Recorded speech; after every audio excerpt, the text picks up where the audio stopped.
اللهم إني عبدك وابن عبدك وابن أمتك ناصيتي بيدك ماض في حكمك عدل في قضاؤك أسألك بكل اسم هو لك سميت به نفسك أو أنزلته في كتابك أو علمته أحدا من خلقك أو استأثرت به في علم الغيب عندك أن تجعل القرآن ربيع قلبي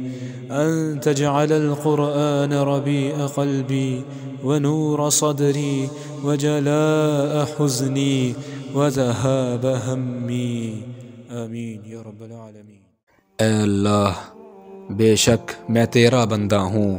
تیرے بندے کا بیٹا ہوں اور تیری باندی کا بیٹا ہوں۔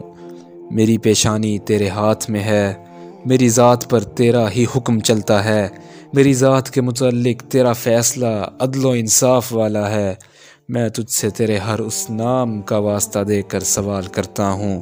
جس کو تو نے اپنے لیے خود تجویز کیا، یا اپنی مخلوق میں سے کسی ایک کو وہ نام سکھایا، یا اسے اپنی کتاب میں نازل فرمایا، یا اسے اپنے پاس علم غیب میں ہی محفوظ رکھا کہ تو قرآن کو میرے دل کی بہار، میرے سینے کا نور، میرے غم میں روشنی اور میری پریشانی کی دوری کا ذریعہ بنا دے۔ آمین۔